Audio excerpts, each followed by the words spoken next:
Hello guys, welcome back to the channel. My name is Niharika and I'm 3 times NET JRF in Commerce. As you all know that कि हम अपने इस channel पे lecture series run कर रहे हैं for NTA UGC NET paper 1 and logical reasoning को cover किया जा रहा है and I am here with module 3 जिसमें हम ये सारे टॉपिक्स को डिस्कस करेंगे विच आर प्रपोजिशंस और बेसिक रूल्स को डिस्कस करेंगे जो कि हम यूज करते हैं to construct logical syllogism. Fold classification of proposition discuss करेंगे एंड क्वालिटी एंड क्वांटिटी क्या होता है in context of logical reasoning and syllogism वो भी हम यहाँ पे डिस्कस करने वाले हैं। So this session is going to be really very important.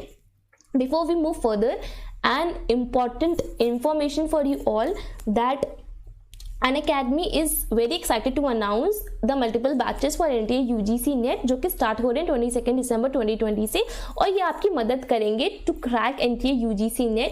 साथ ही साथ this will also boost your preparation and will help you in building the concepts. So ये जो सारे बैच कोर्सेज होंगे इसमें टॉप एजुकेटर्स जो होंगे वो कवर करेंगे complete syllabus of paper 1 and paper 2 subjects और ये बैचेस को ऐसे क्यूरेट किया गया है कि ये इंक्लूड करेंगे आपके strategy, tips, tricks, practice questions और साथ ही साथ time management techniques for net JRF 2021। So link आपको डिस्क्रिप्शन बॉक्स में मिल जाएगा, वहां पे जाके आप इसको चेकआउट कर सकते हैं।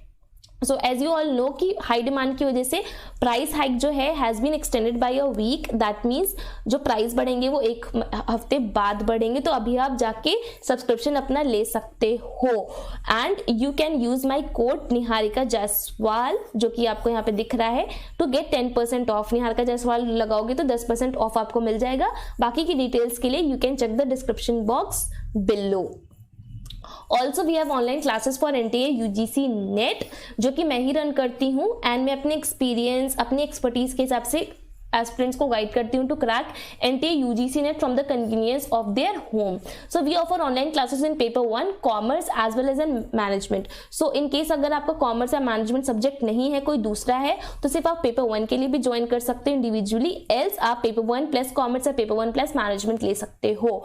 सो for demo lectures and registration आप हमारी वेबसाइट विजिट कर सकते हो niharikajaiswal.com। वहां पे आपको डेमो लेक्चर्स मिल जाएंगे in case you are wondering online classes कैसे फंक्शन करते हैं, या फिर आप हमें कॉल या व्हाट्सएप कर लो 7839575509। यहाँ पे आपको अच्छी जानकारी मिल जाएगी और हम आपको अच्छे से गाइड कर देंगे। रही स्टडी मटेरियल की बात, आप सोच रहे हो कि कैसे फंक्शन करेगा। So will provide you PDF notes, video lectures, there will be 1-to-1 interaction. That means I will be giving you personal guidance कि कैसे एग्जाम को अप्रोच करना है, कैसे क्वालिफाई करना है। We have sorted previous year papers हर unit के अलग अलग so that aspirants get to know about the 10 types of questions and the important topics. We have mock test ताकि you can prepare well and you can test your knowledge कितना आता है कितना नहीं, and strategy videos so that आपको एक पूरी हर एक यूनिट के बारे में पता चल जाए, क्योंकि हर एक यूनिट की आपको स्ट्रैटेजी वीडियो मिलेगी। So will get to know एक यूनिट का नेचर क्या है और आपको उसको कैसे अप्रोच करना है। ट्रस्ट में इससे चीज़ें बहुत ज़्यादा आसान हो जाती हैं and our course comes with lifetime validity. So for demo lectures and to register you can visit our website niharikajaiswal.com या तो फिर you can call या WhatsApp person 7395755509। यहाँ पे आपको सारी चीजें मिल जाएंगी and yes do not forget that our course comes with lifetime validity। that means कि अगर आप एक बार एनरोल करेंगे तो आपको 10 बार एनरोल करने की जरूरत नहीं पड़ेगी। once you enroll and जब तक you do not qualify आप हमारे बैचेस में बने रह सकते हैं। वैसे तो स्टूडेंट्स पहली बार में क्वालिफाई कर जाते हैं, बट कभी कभी कुछ ऐसी सिचुएशंस होती हैं not able to appear in the exam और समथिंग लाइक दैट, तो उसमें you do not have to pay again and again every 6 months। It's not like that, it's one time payment and you get to be in our batches for lifetime and or until and unless you qualify the exam. So that's about our classes. Do register in case you want to qualify NTA UGC NET in your first attempt. Now let's begin with our today's lecture. Hey guys, welcome to module 3 of logical reasoning for UGC NET paper 1 and I myself am very excited to welcome you to this unit because ये बहुत ही ज़्यादा important होने वाली है। इसमें हम basically जैसे कि आपको स्क्रीन पे दिख रहा होगा 4 टॉपिक्स को डिस्कस करेंगे एंड बेसिक जो मेरा मोटो है आपको सिलोजिज्म पढ़ाने का। ये जो ऐसे डायग्राम्स बोलते हैं ना, all, some, you know, some not, some, ये वाले जो डायग्राम्स बनते हैं ना, ये मैं आपको इसमें समझाने की कोशिश करूंगी। मैंने 2 मॉड्यूल्स में आपसे बोला था कि मैं आपको इसको समझाऊंगी, एंड आज मैं अपना प्रॉमिस इस मॉड्यूल के थ्रू पूरा कर रही हूँ। एंड ये कुछ ऐसे कंसेप्ट हैं, बिल्डिंग ब्लॉक्स हैं आपके लॉजिकल रीजनिंग में, ठीक है। अगर आपको ये अच्छे से समझ में आ गया तो आप कोई भी क्वेश्चन आएगा आप उसको आसानी से कर ले जाएंगे। तो मैं इस यूनिट में अपना पूरी ताकत झोंकने वाली हूँ आपको समझाने के लिए, एंड आपको अच्छे से समझना पड़ेगा ताकि आपके दिमाग में कोई कंफ्यूजन ना रह पाए। लॉजिकल रीजनिंग को कैसे अप्रोच करना है मैं पहले के 2 मॉड्यूल्स में बता चुकी हूँ। इसमें just focus on your self, सारी बातें भूल जाइए। अगर आपने कुछ भी पढ़ा है, आपके दिमाग में कुछ कंफ्यूजन है, उसको निकाल दीजिए, एक फ्रेश माइंड से स्टार्ट करिए इस वाले मॉड्यूल को। Let's begin. Now what is proposition? Proposition एक बेसिक बिल्डिंग ब्लॉक होता है लॉजिक का। It is defined as a declarative sentence that is either true या फॉल्स। ये ऐसा डिक्लेरेटिव सेंटेंस होता है प्रपोजिशन जो ट्रू होता है या तो फॉल्स होता है, तो सही होता है या तो गलत होता है। दोनों किसी सूरत में नहीं हो सकता। जैसे कि हम बोले कि या तो ये एक चीज ब्लैक है या तो एक चीज व्हाइट है, ग्रे नहीं हो सकती। वैसे ही ये प्रपोजिशंस होते हैं, या तो सही होते हैं, ट्रू होते हैं, या तो गलत होते हैं, या तो फॉल्स होते हैं। Truth of value of a preposition is true, जो डिनोटेड बाय टी। अगर ट्रू है कोई प्रपोजिशन तो हम इसे टी से डिनोट करते हैं, एंड एफ से डिनोट करते हैं अगर वो फॉल्स होता है। For example, the sun rises in the east and sets in the west. 1 + 1 is 2. B is a vowel. Now, all of these sentences are prepositions. ये prepositions है, क्यों? क्योंकि या तो ये सही है या तो ये गलत है। Where the first 2 are valid, that is true. Valid, invalid मैं आपको पहले ही बता चुकी हूँ मॉड्यूल में, ठीक है। तो या तो जो फर्स्ट है, हमें पता है कि सूरज जो है वो ईस्ट में निकलता है और वेस्ट में सेट होता है, और एक जोड़ के 2 होते हैं, तो ये हमें पता है, this is true. But the third one is invalid, that is ये फॉल्स है। क्यों फॉल्स है? क्योंकि बी वॉवेल नहीं है, बी कॉन्सोनेंट है। वॉवेल्स क्या होते हैं? AEIOU वॉवेल्स होते हैं। बी इसने यहाँ पे बोल रहा है कि ये वॉवेल है, बट बी वॉवेल नहीं है, तो ये क्या है? ये इनवैलिड है। Now, some sentences that do not have a truth value or may have more than one truth value are not prepositions. कुछ ऐसे भी sentences होते हैं जिनकी कोई truth value नहीं होती, हम ये नहीं जान पाते कि वो सच्चे हैं या नहीं, या फिर उनके पास एक से ज्यादा truth value हो जाए तो वो prepositions नहीं कहलाते हैं, ठीक है। तो ऐसे sentences जिनके पास कोई truth value ना हो या एक से ज्यादा truth value, उन्हें भी हम preposition नहीं बोलते। जैसे कि what time is it, go out and play, x + 1 = 2. The above sentences are not the preposition. At the first do not have a truth value, and the third one may be true or false. Maybe x + 1 can be true in some of the conditions, but go out and play, what time is it, इनके पास कोई truth value नहीं है, ये कुछ बता नहीं रहे कि ये सच्चे हैं क्या नहीं है। एंड थर्ड वाले की बात शायद ट्रू भी हो सकता है, शायद फॉल्स भी हो सकता है, so we are not sure. So ये वाले क्या है? प्रपोजिशंस नहीं है, and these one are called propositions. तो आई होप आपको पता चल गया होगा कि प्रपोजिशन का मेन एम क्या होता है, या तो ट्रू होता है या तो फॉल्स होता है। ओके, नाउ एक स्टैंडर्ड फॉर्म प्रपोजिशन का क्या होता है? The first one is quantifier, then subject, then copula, then predicate. इसको हमेशा ध्यान रखिएगा कि एक स्टैंडर्ड फॉर्म, एक किसी चीज का फॉर्म होता है ना, तो उसका फॉर्म क्या है? पहले quantifier, then subject, then copula, then predicate. That means 4 इसके पार्ट्स होते हैं किसी भी प्रपोजिशन के।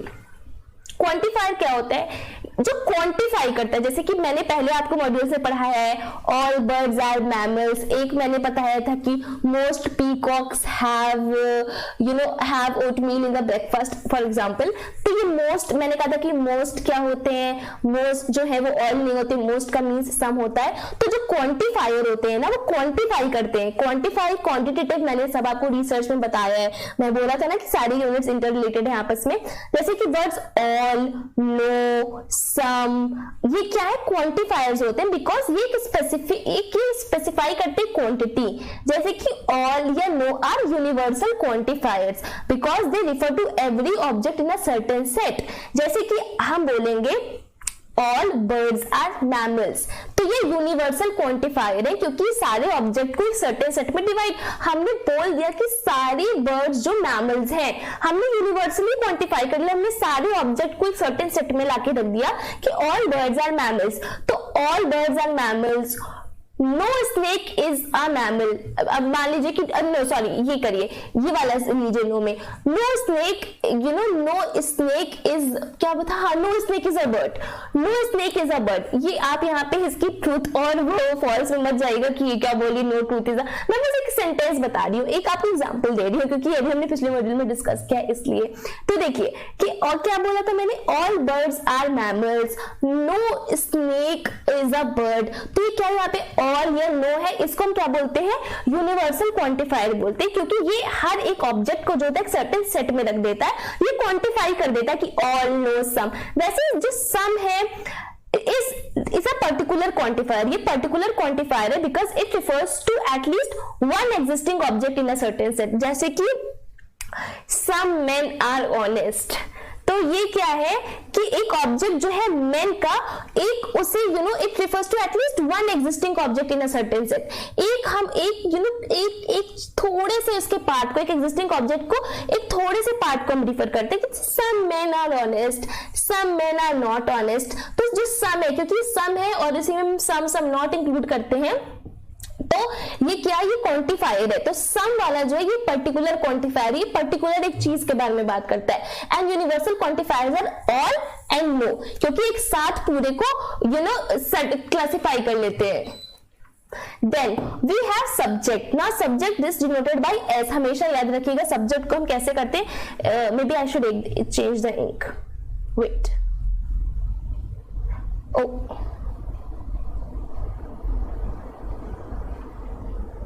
yes, subject is something is that about which something is said। जैसे कि आपने सब्जेक्ट और प्रेडिकेट ग्रामर में सुना होगा, जिसके बारे में हम कोई बात करते हैं, that is called as subject।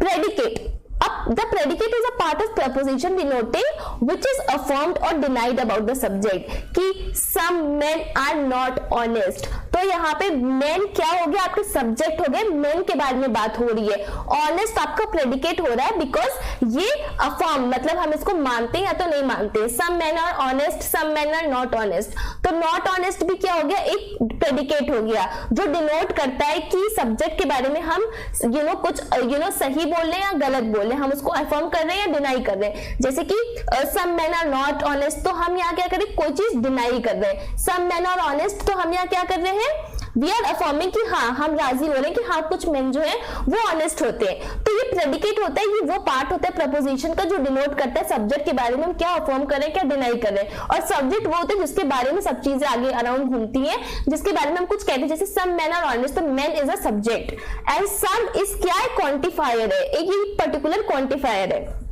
Copula, तो copula is that part of the proposition which denotes the relationship between the subject and the predicate। copula वो पार्ट होता है जो डिनोट करता है रिलेशनशिप की सब्जेक्ट और प्रेडिकेट के बीच में क्या रिलेशनशिप है, उसको हम copula बोलते हैं। I hope this is clear कि क्वांटिफायर, सब्जेक्ट, प्रेडिकेट और copula क्या होता है एक प्रपोजिशन में। अभी हम आगे समझेंगे, आपको समझ में आएगा, आप रुकिए जरा। जैसे कि पूरा मैंने यहाँ पे लिखा है, लो मैं तो बोल रही थी ऑल मैन आर ऑनेस्ट, तो यहाँ पे ऑल मैन आर एनिमल्स का मैंने ओके नेवर माइंड। क्या है, ऑल आपका क्वांटिफायर है, मैन आपका सब्जेक्ट है क्योंकि मैन के बारे में हम बोल रहे हैं। ऑल आपका क्वांटिफाई कर रहा है कि ऑल, ठीक है, ये क्वांटिफाई कर रहा है, सब्जेक्ट मैन के बारे में बोला जा रहा है। आर जो है सब्जेक्ट और प्रेडिकेट को क्या है, ये यू नो रिलेट कर रहा है, रिलेट कर रहा है। तो ये कॉपुला है। एनिमल्स क्या है, प्रेडिकेट है। प्रेडिकेट मींस जो सब्जेक्ट के बारे में बोला जा रहा है उसको हम प्रेडिकेट बोलते हैं। कॉपुला जो दोनों को ऐड करता है। सब्जेक्ट मैंने बता दिया, क्वांटिफायर मैंने बता दिया। सम मेंस आर इरेजर्स, तो ये क्वांटिफायर हो गया, सम क्वांटिफायर हो गया, पर्टिकुलर क्वांटिफायर हो गया।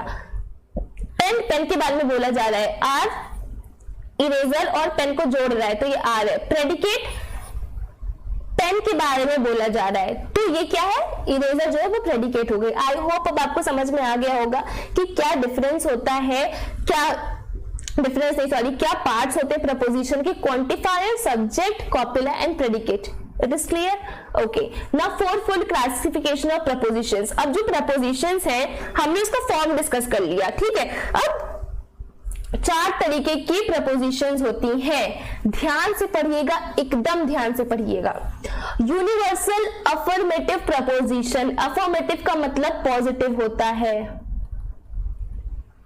ऑलवेज रिमेंबर अफर्मेटिव का मतलब पॉजिटिव होता है।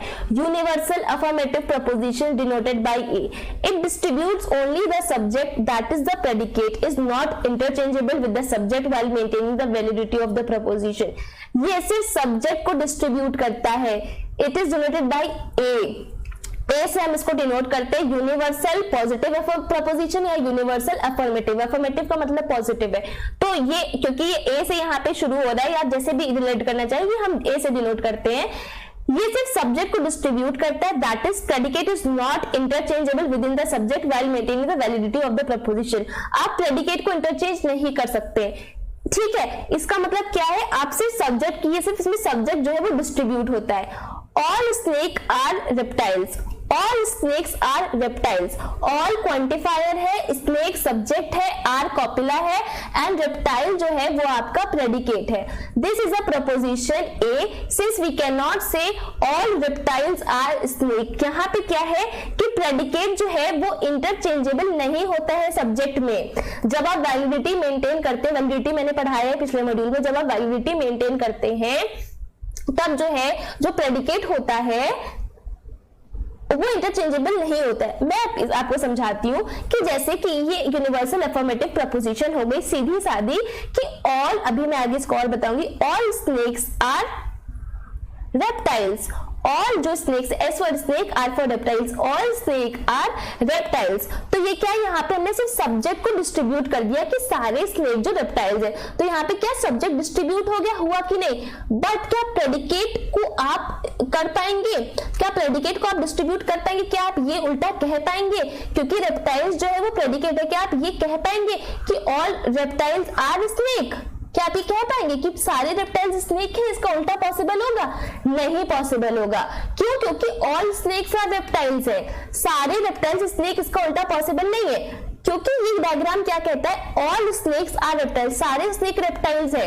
इसका उल्टा all reptiles are snake possible नहीं है, क्योंकि सारे स्नेक रेप्टाइल्स। अगर आप ये कहें कि सम रेप्टाइल्स आर स्नेक तो ये पॉसिबल है, क्योंकि कुछ हिस्सा जो रेप्टाइल्स का है वो स्नेक हो सकता है, बट सारे रेप्टाइल्स स्नेक के नहीं हो सकते। तो ऑल रेप्टाइल्स आर स्नेक्स ये पॉसिबल नहीं होगा किसी भी सूरत में।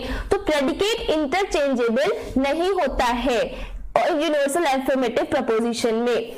देन यूनिवर्सल नेगेटिव प्रपोजिशन, इसको हम ई से डिनोट करते हैं, ए ई आई ओ, ए ई आई ओ, इसको याद कर लीजिएगा।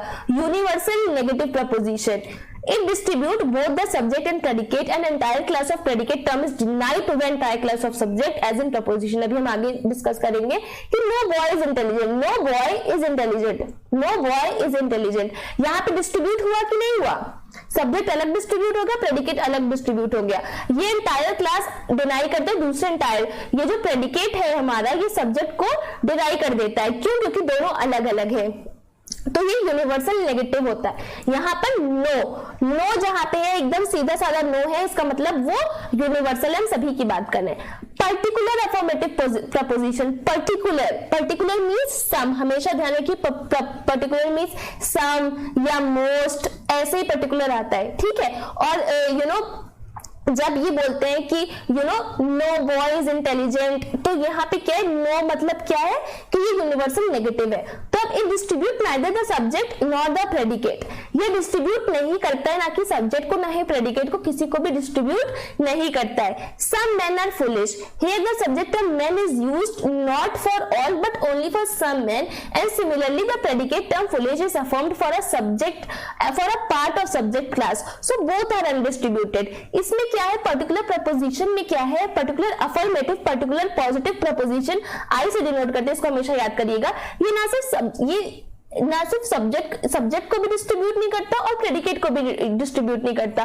फॉर एग्जाम्पल कि some men are foolish, some men are foolish, तो ये क्या है, ना सब्जेक्ट को डिस्ट्रीब्यूट कर रहा है ना प्रेडिकेट को डिस्ट्रीब्यूट कर रहा है। तो जो सब्जेक्ट है मेन, वो यूज हमने किया है खाली कुछ लोगों के लिए, कुछ आदमियों के लिए, पूरे आदमियों को हमने नहीं बोला, हमने बोला कुछ आदमी। सिमिलरली जो प्रेडिकेट है फुलिश, वो अफर्म कर रहा है part of the subject class, मतलब कुछ, हाँ ये जो ये अफर्म कर रहा है, ये हाँ ये राजी हो रहा है कि हाँ कुछ जो सब्जेक्ट क्लास का जो पार्ट है वो हाँ प्रेडिकेट है।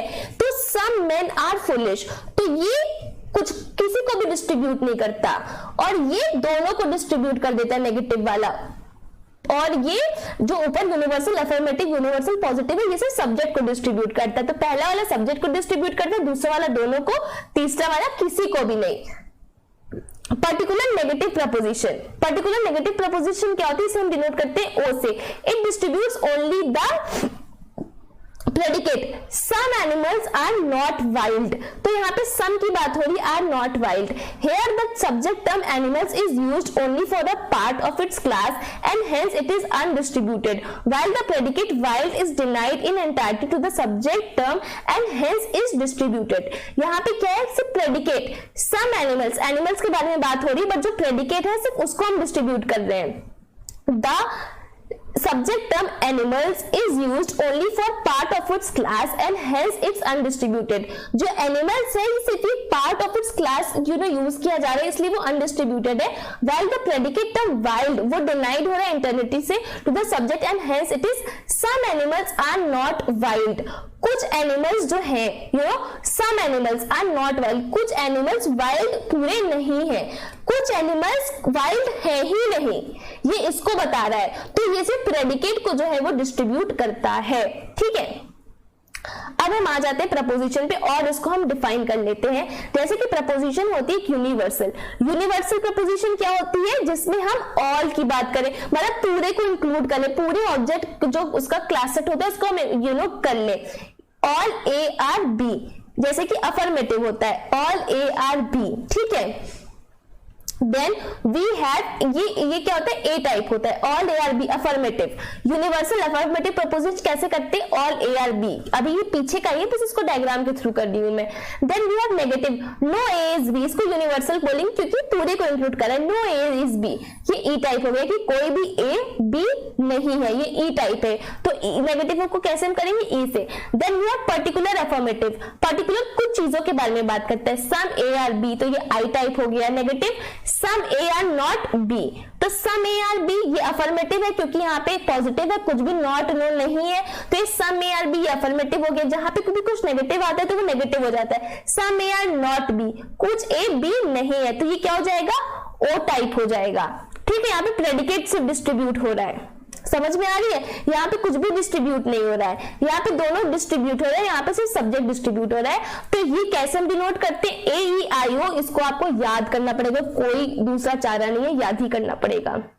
Now, हम आते हैं क्वालिटी और क्वांटिटी पर। A standard form categorical proposition has a quantity and quality and a specific distribution method for the subject or predicate or both.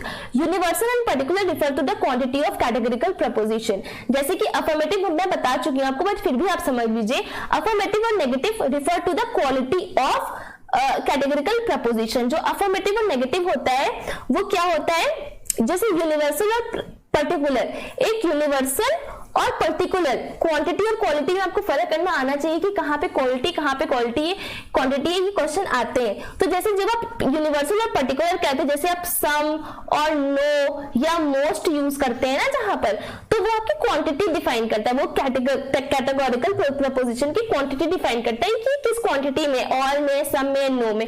But जो अफर्मेटिव और नेगेटिव होता है वो क्वालिटी डिफाइन करता है, क्वालिटी बताता है कि ये पॉजिटिव है या नेगेटिव है, तो ये क्वालिटी डिफाइन करता है। ये बात हमेशा ध्यान रखिए। जैसे कि all, no, some are called quantifiers. All, some, no को हम क्या बोलेंगे, क्वांटिफायर बोलेंगे, क्योंकि क्वांटिफाई करते हैं।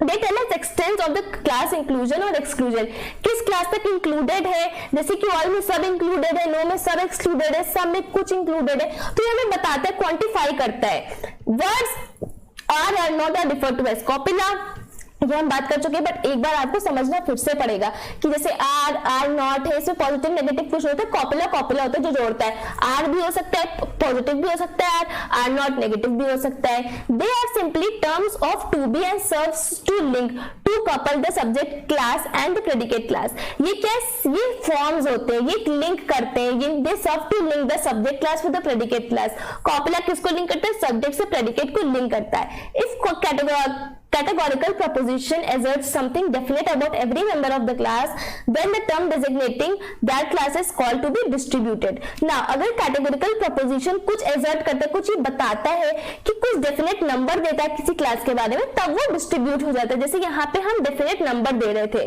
कि कि ये क्या बोलते हैं कि no, हमने no बोल दिया कि no boy is intelligent, तो यहाँ पे हमने बता दिया कि कोई भी boy intelligent नहीं है, तो ये distribute हो गया, boy अलग और इंटेलिजेंट अलग, तो ये डिस्ट्रीब्यूटेड होता है. On the other hand, if the preposition does not assert something definite about every member of the class, किसी भी डेफिनेट, कुछ भी डेफिनेट नहीं बोला गया हर मेंबर ऑफ द क्लास के बारे में, देन इसको क्या बोलेंगे, अनडिस्ट्रीब्यूटेड बोलेंगे. जैसे कि it distribute neither the subject not the predicate.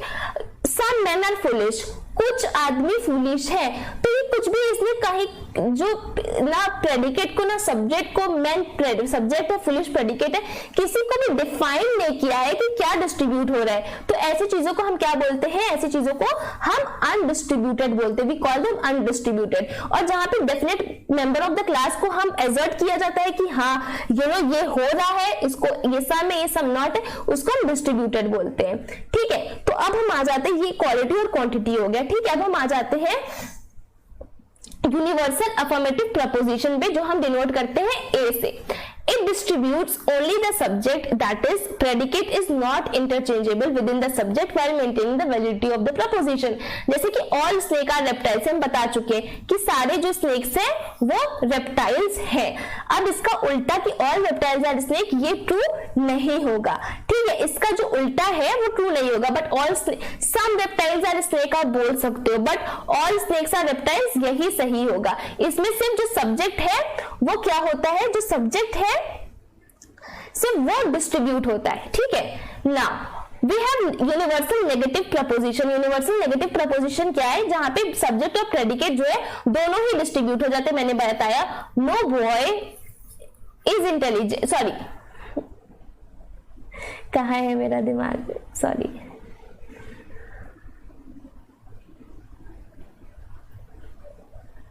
हाँ, कि नो बॉय इज इंटेलिजेंट, तो दोनों डिस्ट्रीब्यूट हो गए, ये भी अलग हो गया, ये भी अलग हो गया. ठीक है, तो इसमें क्या है कि इसमें क्या एंटायर क्लास क्या है, डिनाई कर देता है, ये इसको पूरा डिनाई कर देता है. कोई भी बॉय इंटेलिजेंट नहीं है, कोई भी इंटेलिजेंट जो है, जो कोई बॉय इंटेलिजेंट नहीं है, तो ये हमने अलग अलग कर दिया. तो जब ई होता है, जब पूरा नेगेटिव होता है, तो हम दोनों को बांट देते हैं. तो इसका जो है कुछ ऐसे बनता है. ठीक है, then we come to particular affirmative proposition. मैं आपको बता चुकी, बट एक बार फिर से मुझे थोड़ा सा और एक्सप्लेन करना था ताकि आपको पता चल पाए. ये ना ही सब्जेक्ट को डिस्ट्रीब्यूट करता है, ना ही प्रेडिकेट को डिस्ट्रीब्यूट करता है. सम मेन आर फुलिश, ये वही मैं जो पहले आपको बताया, इसको थोड़ा सा डिटेल में बस कर रही हूँ यहाँ पे. सम मेन, कुछ मेन जो है वो फुलिश है, कुछ मेन फुलिश है. जैसे मेन का एक पार्ट, फुलिश का थोड़ा सा पार्ट है. तो you know the subject term men is used not for all but only some men, and similarly the predicate term foolish is affirmed for a part of a subject class. So both are क्या है, both क्या है, undistributed है. कोई इसको हम distribute नहीं कर सकते. जो पहले वाला तो यूनिवर्सल अफर्मेटिव, उसमें हमने जो ऑल स्नेक्स है उसको हमने डिस्ट्रीब्यूट कर दिया था, यू नो, इसको हमने डिस्ट्रीब्यूट दिया था. बट यहाँ पे हम कुछ नहीं कर पा रहे. यहाँ पे ऑल मेन आर, कुछ का कुछ ही पार्ट है, ये सम जो पार्ट है. Then we come to particular negative proposition. ये सिर्फ प्रेडिकेट को डिस्ट्रीब्यूट करता है. जैसे कि some animals are not wild, जैसे कि कुछ एनिमल्स हैं और वो यू नो वो वाइल्ड, कुछ एनिमल्स जो है वो वाइल्ड नहीं है. ठीक है, वो वाइल्ड नहीं है. यहाँ जो टर्म है एनिमल्स का, is used only for a part of its class and hence is undistributed, while the predicate term wild is denied in the entirety of the subject term and hence is distributed. तो यहाँ पे क्या है, जो सिर्फ हमारा क्या है, वाइल्ड वाला है, सिर्फ वो डिस्ट्रीब्यूट हुआ है, और एनिमल्स वाला जो है वो डिस्ट्रीब्यूट नहीं हुआ है. ठीक है, तो एक पार्ट जो है इसमें क्या है, सिर्फ आपका जो प्रेडिकेट है, जैसे कि some animals are not wild, तो जो वाइल्ड है उसको हमने पूरा डिस्ट्रीब्यूट कर दिया, और जो सम एनिमल्स है वो जो हमारा सब्जेक्ट है एनिमल्स, वो डिस्ट्रीब्यूट नहीं हो पाया है. तो इसको हम किससे डिनोट करते हैं, इसको हम ओ से डिनोट करते हैं. तो ये जो मैंने यहाँ पे आपको बताया, आई होप आपको क्लियर हुआ होगा कि सम कैसे बनाते हैं, ऑल कैसे बनाते हैं, सम कैसे बनाते हैं, नो कैसे बनाते हैं, सम नॉट कैसे बनाते हैं. ठीक है, तो अब यहाँ पे देख लीजिए कि क्या डिस्ट्रीब्यूट होता है और क्या अनडिस्ट्रीब्यूटेड रहता है, बिकॉज ये जानना बहुत ही ज्यादा इंपॉर्टेंट हो जाता है जब आपके पास एक स्नैपशॉट रहेगा हमेशा, तो आप अच्छे से पढ़ पाओगे। जैसे कि all SSP, S for subject, P for predicate, सारे सब्जेक्ट प्रेडिकेट है। क्वांटिटी क्या है? यूनिवर्सल, यूनिवर्सली जब हमने क्वांटिफाई किया। क्वालिटी क्या है? अफर्मेटिव, पॉजिटिव है या नेगेटिव है क्वालिटी बताता है, तो ये अफर्मेटिव है। यहाँ क्या डिस्ट्रीब्यूट हुआ? सिर्फ एस, सिर्फ सब्जेक्ट डिस्ट्रीब्यूट होता है। ये सिर्फ मैं आपके रिवीजन के लिए दे रही हूँ। नो SSP, कोई SP नहीं है। तो यहाँ पे क्वांटिटी क्या है इस प्रपोजिशन की? यूनिवर्सल है, क्योंकि नो है। नो यूनिवर्सल पूरे को बांट दिया अलग एक क्लास में। देन इसकी क्वालिटी क्या है? नेगेटिव है, क्योंकि नो से स्टार्ट होता है, तो नेगेटिव। डिस्ट्रीब्यूट क्या होता है? दोनों, सब्जेक्ट प्रेडिकेट दोनों होते हैं। सम SSP, तो ये क्या है? ये एक स्टेटमेंट का फॉर्म है। क्वांटिटी क्या है इसकी? पर्टिकुलर है, क्योंकि हम कुछ की बात करें, सम की बात करें, वी आर वेरी पर्टिकुलर, तो इसकी क्वांटिटी। क्वालिटी इसकी पॉजिटिव है, अफर्मेटिव है, क्योंकि यहाँ पे कुछ भी नेगेटिव हमें नहीं, कोई भी निगेशन नहीं दिख रहा है, कोई भी नॉट नहीं दिख रहा है। ठीक है, तो ये क्या है? सम SSP अफर्मेटिव, नाइदर S नहीं P, कुछ भी यहाँ पे डिस्ट्रीब्यूट नहीं हो पाता है। सम S इज नॉट P, ये क्या है? क्योंकि यहाँ पे सम शुरुआत में यूज हुआ है, तो ये पर्टिकुलर है, कुछ के बारे में बात करें। नेगेटिव है, क्योंकि यहाँ पे नॉट यूज हुआ है, तो क्वालिटी इसकी नेगेटिव होगी। क्या डिस्ट्रीब्यूट होता है? क्योंकि यहाँ P के आगे नॉट लगा है, तो सिर्फ P प्रेडिकेट से डिस्ट्रीब्यूट होता है। ये मैंने आपको इसी मॉड्यूल में कई बार अलग अलग तरीके से करके बता दी कि क्या डिस्ट्रीब्यूट होता है और क्या डिस्ट्रीब्यूट नहीं होता है। अब आते हैं कुछ सिलोजिज्म की टिप्स और ट्रिक्स और रूल्स पर। यहाँ पर क्या है कि इसको आपको ये वाला आपको समझ में आ गया ना कि इसको कैसे करना है। ठीक है, मैं एक ही मॉड्यूल में सारा कुछ इंक्लूड कर दे रही हूँ, ताकि आप ये ना बोले कि मुझे ये नहीं मिला, ये नहीं मिला। जब आप एक वीडियो देखना शुरू करें तब आपको A to Z सारा सिलॉग के बारे में आपको कभी इधर उधर जाने की जरूरत ना पड़े ना। Syllogism, tricks and rules. With two particular statement, no universal conclusion is possible। जैसे कि कुछ two particular statements हैं, some people are angry, some people are not angry, तो इसमें आप कुछ भी universal conclusion नहीं निकाल सकते हो कि all people are angry। No, कोई particular मैं बता चुकी पर कि particular क्या होता है, particular some होता है, some not होता है। तो जो some, जो कोई particular, अब ये सब आप प्रैक्टिस करिए। ठीक है, मैंने आपको बता दिया है कि क्या है। तो particular statement के साथ कोई आप universal conclusion नहीं निकाल सकते हो। कोई पॉजिटिव स्टेटमेंट अगर दो है तो उसका नेगेटिव कंक्लूजन कभी नहीं निकलेगा। जब some man are angry, some man are handsome, क्योंकि अभी हम बहुत बोल चुके हैं some man are not handsome, तो हैंडसम बता देते हैं। Some man are handsome, some man are angry, तो ये क्या है कि ये पॉजिटिव स्टेटमेंट है, तो यहाँ पे कोई नेगेटिव कंक्लूजन नहीं आ सकता है कि some man are not handsome. No, आप नॉट नहीं बोल सकते हो, क्योंकि हमने यहाँ कहीं स्टेटमेंट में पॉजिटिव है, कोई नेगेटिव है ही नहीं। तो जहां पॉजिटिव होते हैं दो स्टेटमेंट्स, वहां नेगेटिव कंक्लूजन नहीं निकल सकता है। दो नेगेटिव के साथ कभी पॉजिटिव कंक्लूजन नहीं निकल सकता है। जैसे कि no bird is mammal, no mammal is a reptile, तो यहाँ पे क्या है कि दो नेगेटिव सेंटेंस है, तो क्या पॉजिटिव कंक्लूजन निकाल सकते हैं कि mammal is a reptile? No, क्योंकि जहां पे नेगेटिव है वहां पॉजिटिव का कोई सवाल नहीं है, जहां पे पॉजिटिव है वहां पे नेगेटिव का कोई सवाल नहीं है। और दो पर्टिकुलर स्टेटमेंट के साथ कोई आप यूनिवर्सल चीज नहीं निकाल सकते हो। विद टू पर्टिकुलर स्टेटमेंट, जैसे कि दो पर्टिकुलर स्टेटमेंट्स है, कोई कंक्लूजन पॉसिबल नहीं होता है except when I type of statement is given and by reversing it an I type of conclusion is possible. दो पर्टिकुलर स्टेटमेंट होते हैं। पर्टिकुलर स्टेटमेंट हमारे कहां पे आते हैं? ई और आई और ओ, आई और ओ हमारे क्या है? पर्टिकुलर स्टेटमेंट है। तो जो आई और ओ है, ठीक है, कोई जो आई और ओ अगर हमें स्टेटमेंट दिए तो वहां पे कोई कंक्लूजन पॉसिबल नहीं है। कंक्लूजन पॉसिबल तभी हो सकता है जब आई टाइप ऑफ स्टेटमेंट हमें दिया हो and by reversing it and I type of conclusion is possible. एक आई टाइप का हमें कंक्लूजन दिया हो, जैसे कि सम एस इज पी, तो सम पी इज एस हो सकता है। जैसे कि मान लीजिए कि आपको पर्टिकुलर दो चीज दिए हो, दो स्टेटमेंट्स आपको दिए हैं, आपको कंक्लूजन निकालना हो, जैसे कि सम एस इज पी, तो उसका उल्टा पॉसिबल है, जैसे कि सम पी इज एस। ठीक है, जैसे कि some S is not P, तो इसका आप क्या निकालेंगे कि some S is not P, some P are S, तो ये कुछ पॉसिबल नहीं है। बट सम कुछ एस P है और कुछ PS है, जैसे कि some men are foolish, तो ये भी सही है, some foolish are men, ये भी सही है। तो जब I टाइप का स्टेटमेंट गिवन हो तो उसको रिवर्स करके हम I टाइप का अगर कंक्लूजन निकालते तो हमारा कंक्लूजन निकल जाएगा।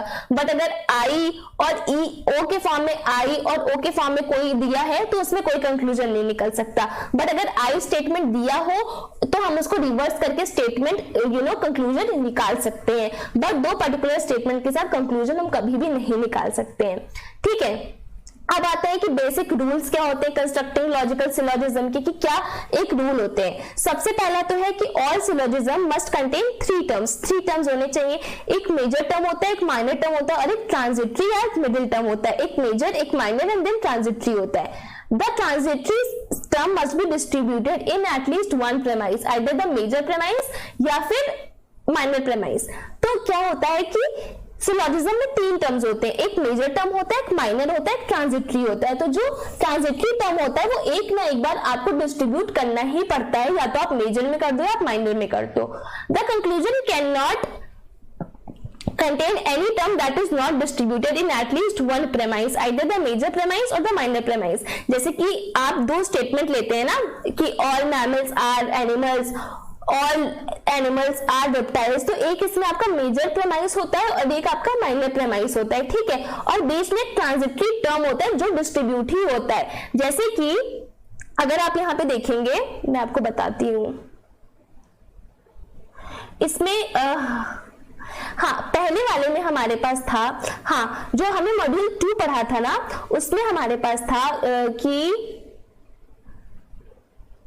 हाँ, इसमें ये था कि जैसे कि all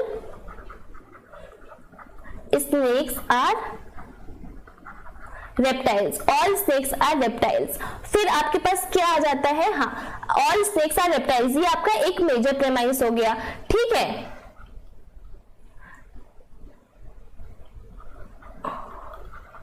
all reptiles are mammals, मैं खुद से ही बना दे रही हूँ, ठीक है, क्योंकि मैंने पिछले में पढ़ाया था। ऑल स्नेक्स आर रेप्टाइल्स और रेप्टाइल्स आर मैमल्स। थोड़ी सी, क्योंकि मैं पेन से यहाँ पे लिख रही हूँ डिजिटल पेन से, तो थोड़ी सी राइटिंग ऊपर नीचे होती है, वैसे मेरी इतनी गंदी राइटिंग है नहीं। ठीक है, तो अब देखिए यहाँ पे मैं आपको समझाती हूँ कि क्या है, कि एक सिलोजिज्म में तीन टर्म्स होते हैं, एक मेजर टर्म होता है, एक माइनर टर्म होता है, एक ट्रांजिटिव मिडिल टर्म होता है। जैसे कि ऑल स्नेक्स आर रेप्टाइल्स, इसको आप मेजर मान लीजिए, और रेप्टाइल्स आर मैमल्स, इसको आप माइनर मान लीजिए। ठीक है, तो इसका क्या होगा कि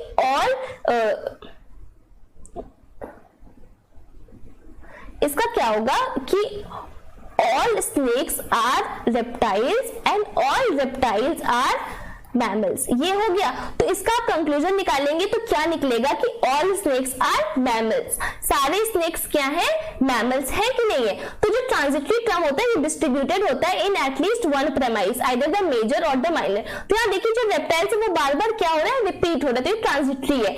the conclusion can not contain any term that is not distributed. तो डिस्ट्रीब्यूट हमने कर दिया, ट्रांजिटरी टर्म को हमने डिस्ट्रीब्यूट कर दिया, और हमने क्या निकाला कि ऑल स्नेक्स आर, सारे जो स्नेक्स है वो क्या है, सारे स्नेक्स मैमल्स हैं। तो ये क्या है, इसको हमने डिस्ट्रीब्यूट किया है या नहीं किया है, एक प्रेमाइस में या तो मेजर या तो माइनर प्रेमाइस में डिस्ट्रीब्यूट हुआ है या नहीं हुआ है, हुआ है, क्योंकि all snakes are reptiles and all reptiles are mammals, तो ये एक ना एक बार तो हुआ है। तो अगर ये चीज आपके साथ नहीं होती तो आपका सिलोजिज्म जो है वो कंस्ट्रक्ट नहीं हो सकता, वो बन नहीं सकता है। ठीक है, तो a conclusion can not contain any term that is not distributed, ये हमने कवर कर लिया है। अब मैं इसको हटा दूं ताकि आपको बहुत ज्यादा हौच पौच ना लगे। ठीक है, Now, a syllogism cannot contain two negative premises. एक syllogism में दो negative premise नहीं हो सकते. If either premise in a syllogism is negative, the conclusion must also be negative. अगर जो premise की हम बात कर रहे हैं, जो evidence जो हमने पहले आपको मॉड्यूल में पढ़ाया था, अगर उसमें कोई भी एक negative है ना, तो conclusion भी negative होना चाहिए syllogism में. A syllogism with two universal premises, both major and minor, cannot have a particular conclusion. जैसे कि अभी मैंने बिगाड़ दिया, क्या था कि all शॉर्ट फॉर्म में कर दूं, all snakes are reptiles and all reptiles are mammals. ये क्या है, एक यूनिवर्सल प्रेमाइस है, यूनिवर्सल प्रेमाइस है, एक मेजर है एक माइनर प्रेमाइस है। कैनॉट हैव अ पर्टिकुलर, इसमें आप पर्टिकुलर कंक्लूजन नहीं निकाल सकते, पर्टिकुलर मींस सम वाला कंक्लूजन नहीं निकाल सकते, जैसे कि all all snakes are reptiles, all reptiles are mammals, therefore all snakes are mammals, all snakes are mammals. तो इसमें क्या है, ऑल ही तो कंक्लूजन निकला, अगर दो यूनिवर्सल प्रेमाइस है तो उसका कंक्लूजन भी ऑल निकलेगा, पर्टिकुलर कंक्लूजन नहीं निकल सकता, जैसे कि सम स्नेक्स आर मैमल्स, ये नहीं निकल सकता, ऑल ही निकलेगा, क्योंकि जो हमने स्लॉग बनाया वो यही बताता है कि ऑल स्नेक्स आर मैमल्स, सारे स्नेक्स जो है मैमल्स हैं। आई होप ये आपको क्लियर हो गया होगा कि बेसिक रूल्स क्या होते हैं ना। अब ये जैसे कि अब ये जो मैंने पहले बताया ना वो आप अभी समझ लीजिए। यहाँ पर स्टेटमेंट 1 है आपका और स्टेटमेंट 2 है, कंक्लूजन क्या निकलेगा। पहला क्या है, तो मैंने आपको सारे यहाँ पे रूल बता दिए, जैसे कि अगर स्टेटमेंट जो है अगर स्टेटमेंट ऑल से शुरू है और दूसरा स्टेटमेंट भी ऑल है, कंक्लूजन ऑल निकलेगा। ठीक है, यहाँ पे ये पर्टिकुलर और अफर्मेटिव समझ लीजिए। अब जैसे ये क्या है, ये अफर्मेटिव है और ये क्या है, ये पर्टिकुलर है। ऑल या सम है तो कोई कंक्लूजन नहीं निकलेगा। अगर सम, पहला स्टेटमेंट सम से शुरू है और दूसरा स्टेटमेंट ऑल से है तो सम कंक्लूजन निकलेगा। अगर सम और सम है तो कोई कंक्लूजन नहीं निकलेगा। अगर नो, पहला कंक्लूजन नो है, जैसे कि यूनिवर्सल नेगेटिव है और दूसरा यूनिवर्सल अफर्मेटिव है तो भी कोई कंक्लूजन नहीं निकलेगा। अगर पहला नो से शुरू है दूसरा सम है तो भी कोई कंक्लूजन नहीं निकलेगा। अगर पहला ऑल है और दूसरा नो है तो नो ही कंक्लूजन निकलेगा। अगर पहला स्टेटमेंट सम है और दूसरा स्टेटमेंट नो है तो कोई कंक्लूजन नहीं निकलेगा। इसको आप या तो इसका प्रिंट आउट निकाल के लगा लीजिए जहां पे भी आप पढ़ते हैं, बिकॉज ये ही पूरा जिस्ट है। एंड अगर आप कभी भी फंस जाएंगे तो आप इसको याद कर लीजिएगा, इसलिए मैंने इसको यहाँ पे इंक्लूड किया है ताकि आपको समझ में आ जाए। अगर मैंने जो भी अभी पढ़ाया इधर ये आपको नहीं समझ में आता तो आप इससे समझ लीजिए कि ऑल होगा तो क्या कंक्लूजन निकलेगा, ऑल सम होगा तो क्या कंक्लूजन निकलेगा, सम ऑल होगा तो क्या। एंड ये एकदम ट्राइड एंड टेस्टेड है, कभी भी गलत नहीं हो सकता। तो इसको आपको थोड़ा सा मेमोराइज करना पड़ेगा, थोड़ा सा याद करना पड़ेगा, and then things are sorted. जाइए मॉक टेस्ट वाले क्वेश्चंस एरिया में लॉजिकल रीजनिंग और क्वेश्चन सॉल्व करिए। कुछ ना आए तो मुझसे पूछिए। आई नो ये थोड़ा सा मॉड्यूल बड़ा हो गया है, सारे मॉड्यूल्स थोड़े से बड़े हो जाते हैं, बट आई थिंक मैं बार बार बोलती हूँ वर्थ इट है, क्योंकि यहाँ पे आपको मेरा यहाँ पे एम मॉड्यूल्स बढ़ाना नहीं है। मैं आपको 20 मॉड्यूल के थ्रू एक यूनिट नहीं पढ़ाना चाहती हूँ, मैं आपको एक वीडियो के अंदर वो सारी चीजें देना चाहती हूँ जो आपके लिए इंपॉर्टेंट है। वरना मैं भी 15-15 मिनट के लेक्चर बना दूं, उसमें मुझे मजा नहीं आता है। मुझे चाहता कि एक फ्लो में मैं पढ़ा रही हूँ, तो अगर मैं एक फ्लो में पढ़ा सकती हूँ तो मेरे स्टूडेंट्स भी एक फ्लो में चीजों को ग्रास्प कर सकते हैं, because we all are grown up, like we are not in nursery and KG, we are adults. Like सारे लोग जो यहाँ पे वो एटलीस्ट 22 ईयर्स के ऊपर ही होंगे। ठीक है, तो try to go with the flow. ठीक है, बड़े यूनिट्स हैं, बड़े वीडियोस हैं, कोई दिक्कत नहीं, हम बैठ के पढ़ेंगे। अगर मैं पढ़ा सकती हूँ तो आप भी पढ़ सकते हैं। ठीक है, मिलती हूँ इसी जोश के साथ नेक्स्ट वीडियो में, उसको भी एकदम किला फतेह कर लेंगे। Okay, see you in next module. बहुत इंटरेस्टिंग होने वाला है, स्क्वायर ऑफ अपोजिशंस के ऊपर है, वेरी नाइस और बहुत अच्छा कंसेप्ट है, मेरा फेवरेट कंसेप्ट है। तो मैं आपसे मिलती हूँ उधर ही। Okay, bye.